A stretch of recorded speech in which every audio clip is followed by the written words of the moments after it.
And so I want us to walk through this with some important points for us to consider as we face giants. And the first one is this. When facing the giant, the enemy wants you more concerned with survival than victory. Survival than victory. When you're looking at the giant, when Israel's looking at the giant across the way, the thought going through their mind about the possibility of victory is what? Slim? Slim to none? Unlikely, right? And so at this point, all you're really thinking is just survival. I just need to survive. I'm not really looking for any kind of victory. I just hope that we can survive what we find ourselves in today.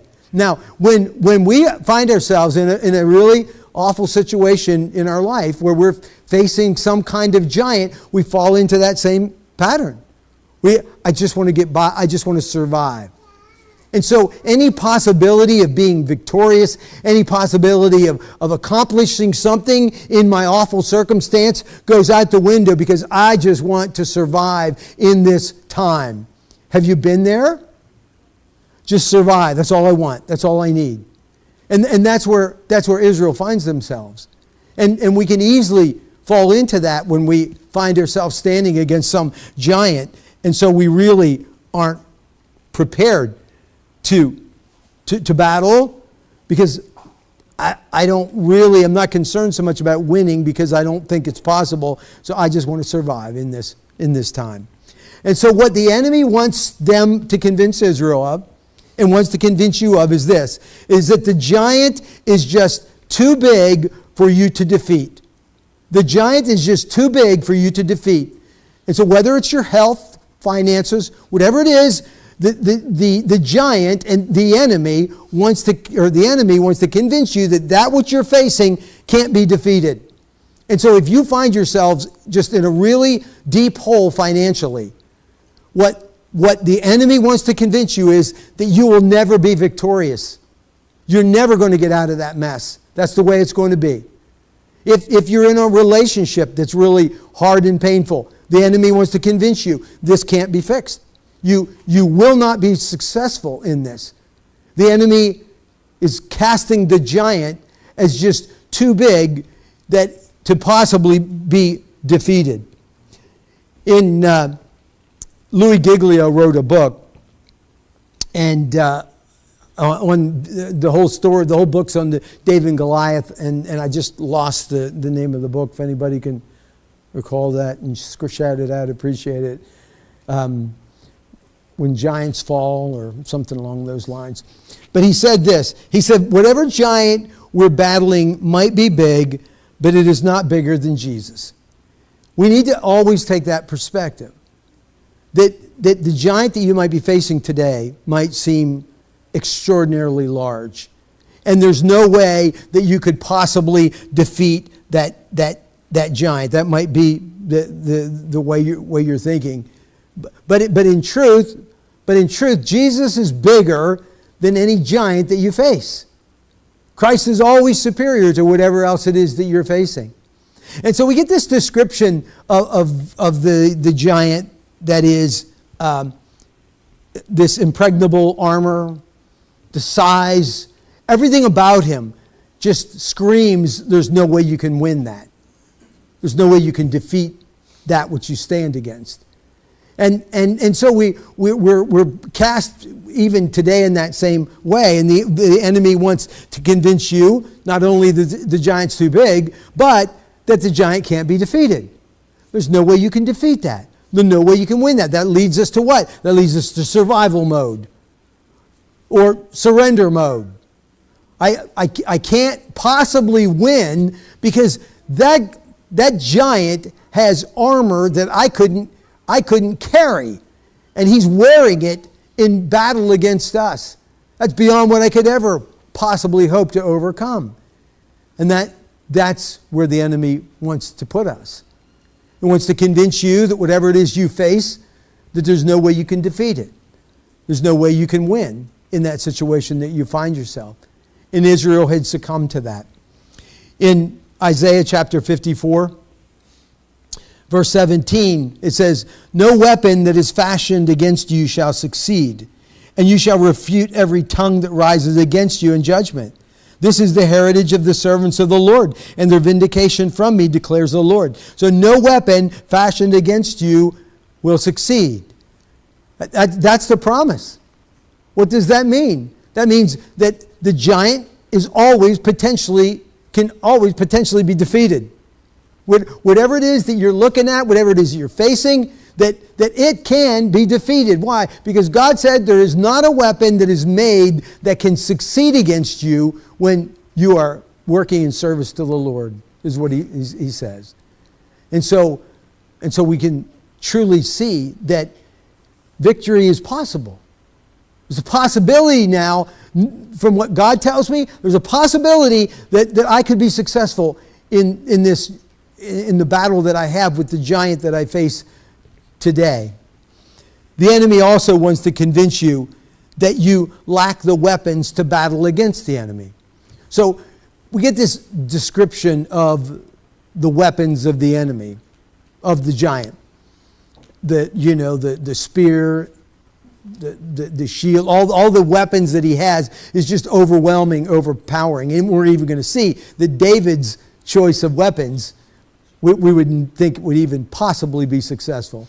But what he's convincing them, or attempting to convince them, that those little spears, those things that you have that you're going to bring against the giant, there's no way. You can't penetrate this metal. You don't have the weapons to bring this down. There's no way that's going to happen. And so today the enemy wants to convince you that same thing. You do not have the weapons necessary to bring down the enemy that you face, the giant that you face. But if we move into the New Testament, into Ephesians chapter 6, we see this. Finally, be strong in the Lord and in the strength of his might. Put on the whole armor of God, that you may be able to stand against the schemes of the devil. Now, if we continue in that text, we get what each element of the armor is. We're not going to walk down through that. The point is that you have the armor, that God has given you the armor, and what even specifically says to fight against the schemes of the devil. Remember, the giant's not the enemy. The enemy is Satan. And so God has equipped you with all the necessary armor that you need to take down the giant that the enemy is using against you. And so we need to come to recognize that I have the necessary weapons, that the enemy can be defeated. And God has supplied me with the weapons necessary in order to take down the giant that I face. The enemy ultimately wants to do this. And I think this might be one of the things that we see as he goes through this taunting. And what ends up at the end of this? What's the attitude of Saul and Israel at the end of this text that we looked at today? Do you remember the word?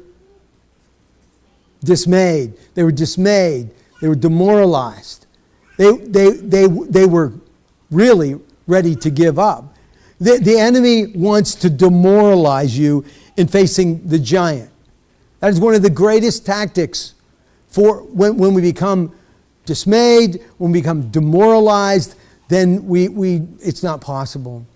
There's no way that I can be successful in battling this giant that stands before me.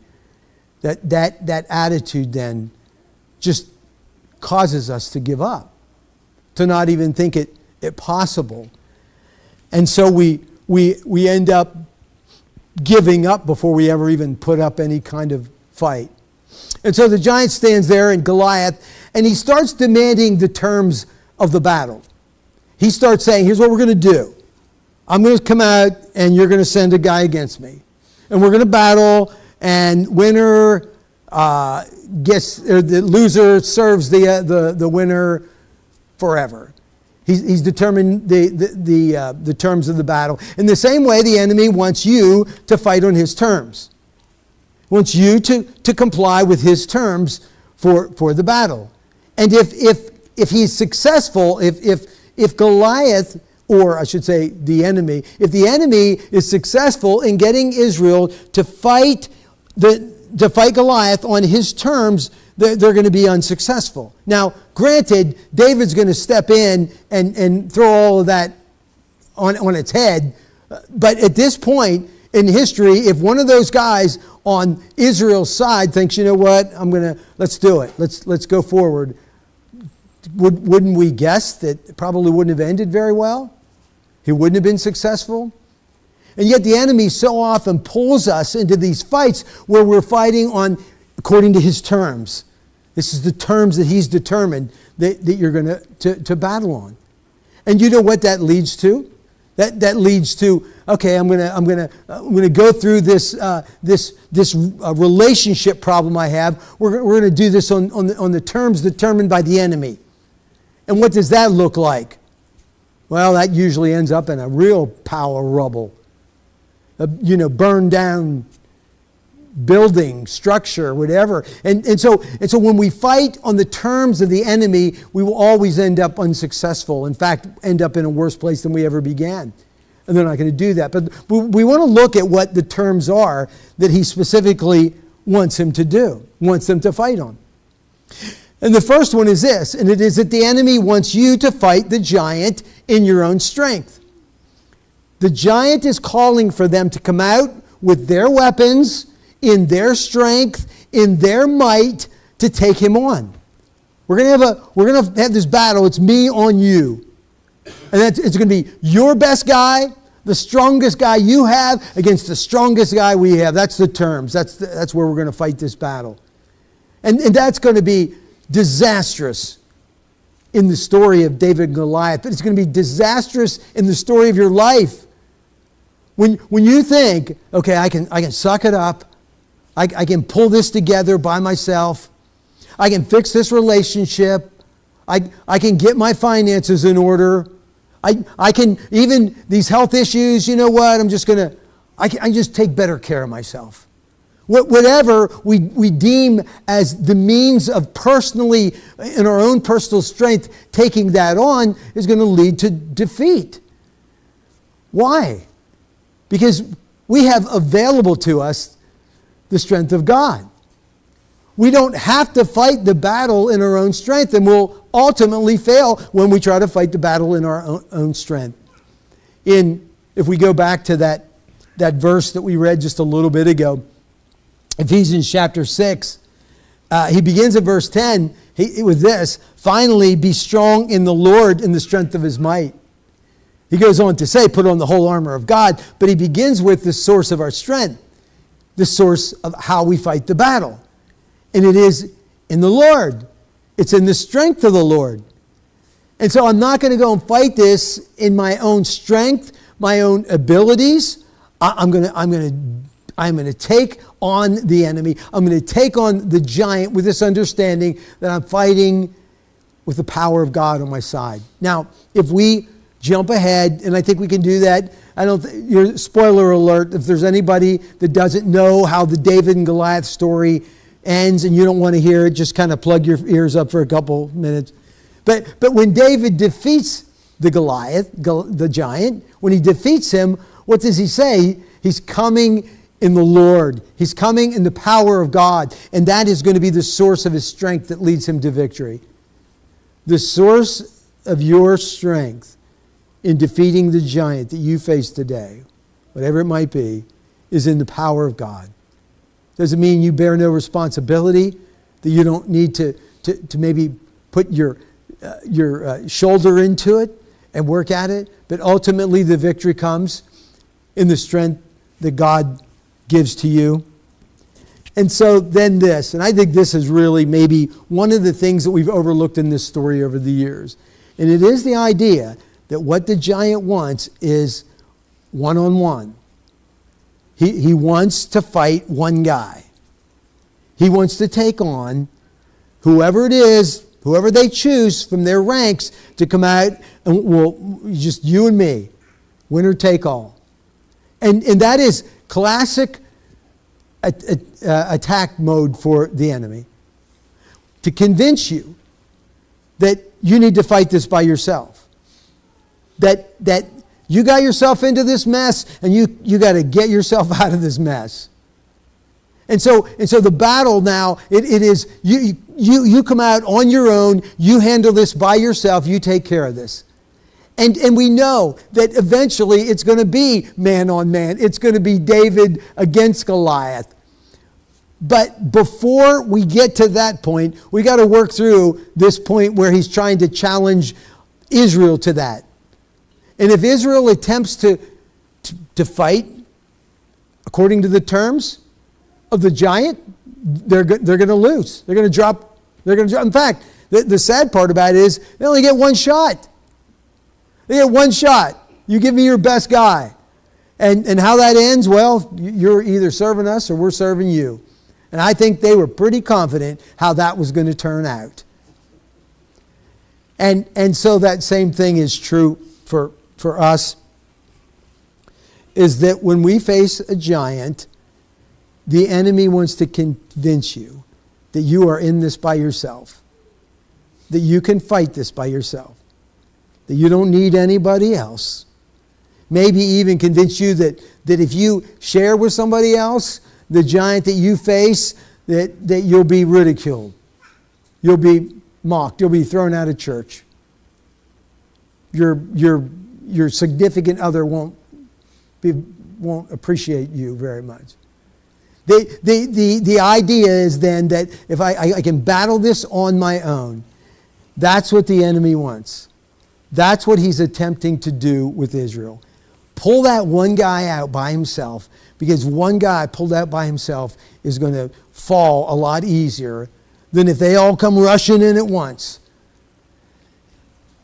One of the greatest tactics of the enemy, and there's some great passages in Scripture in regards to this.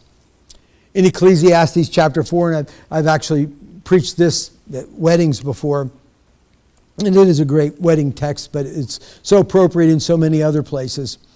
It says, 2 are better than 1, because they have a good reward for their toil. For if they fall, one will lift up his fellow. But woe to him who is alone when he falls, and is not another to lift him up. Again, if 2 lie together, they keep warm. But how can one keep warm alone? And though a man might prevail against one who is alone, 2 will withstand him. A threefold cord is not quickly broken.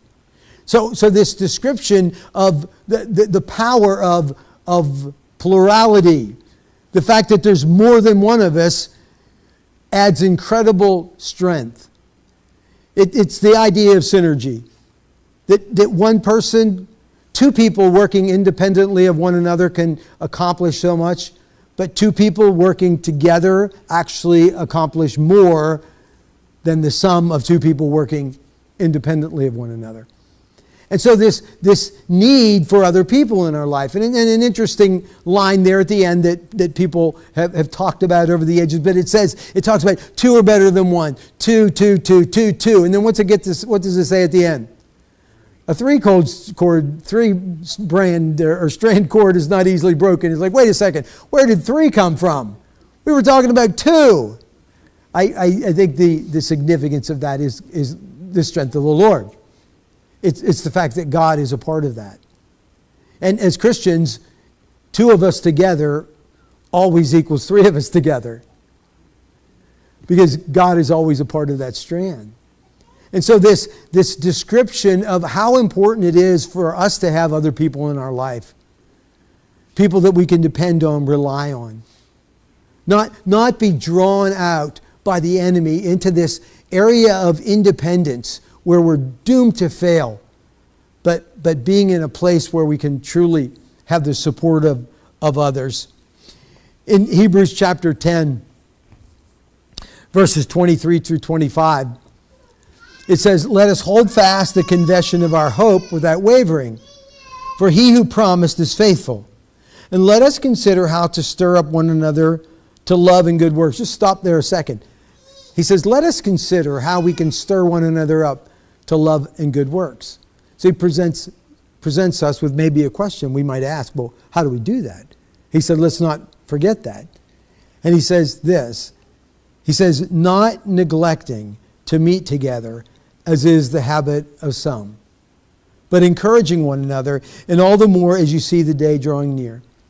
He's saying that in your times of trial, your times of facing the giant, as is the habit of some, it is to neglect other believers. It's to do the Lone Ranger thing. It's to kind of hole up and try to work my way through this on my own. He said, don't do that. Some people are in the habit of doing that. He said, don't do that. Don't neglect meeting together. Now, I think this is a great message to the church in general. People that think, oh, I don't have to go to church. I can worship God, I can worship God out by the lake. We convince ourselves, and it's true, that we can worship God wherever we are, and so getting together at church isn't that important. And yet the writer of Hebrews said, don't fall for that. It's critically important that we be together. When I look at this past Sunday, when, because of the weather, we're forced into this gathering together digitally, gathering together in online, whatever it is. And I'm so thankful for technology that enables us to do that. But you know what? This is not the same place on Sunday morning when it's me and the sound guys. It's just not the same place. The love and the hope and the encouragement and the strength comes in the body of believers. And when we either neglect that or are deprived of that, we put ourselves in a dangerous place. When we were going through the COVID thing, this was a verse that I spoke of so often. I kept bringing that up. The fact that we can't neglect meeting together. And so if somebody says, hey, you can't meet together, what we have to do is we have to go to our Bible and say, no, I'm not permitted to do that. I can't neglect meeting together because God told me I can't do that. We have to find some way of meeting, whatever it is that we face that separates us. And so that importance of not allowing the enemy to pull you off by yourself. It's in those times of solitude and aloneness that we begin to kind of doubt and become fearful, I believe. And so we make sure that we don't take the giant on alone. And then the final point is this, and it is, what's the ultimate outcome? What is the enemy looking for here? Because you can see it isn't simply to wipe out Israel. He doesn't want to kill them all. He doesn't want to, from the river to the sea? That's not his goal. That's not his objective here. What's his objective? The service. I want you servant. You're going to serve us. You're going to be a servant to us. And I would say that ultimately that goes back to the enemy. That goes back to Satan, because ultimately that's what Satan's goal is. Satan's goal isn't to kill us all. He wants to just make us just ineffective, to make us just a servant to him as opposed to a servant of God. That's the ultimate objective. And so if he can just make us, if he can get rid of our ability to have any effectiveness in our country, in our community, then he's got us in his service. And we're no longer serving the Lord. And so the enemy wants to use the giant that you face to gain your service, to walk away from God, to really see or believe that God isn't the answer in this situation, that there's another way to give in to the giant, to surrender to the giant. And so making sure that we stand strong and firm, refusing to fall into that fighting on his terms, where we find ourselves ultimately serving the enemy as opposed to God.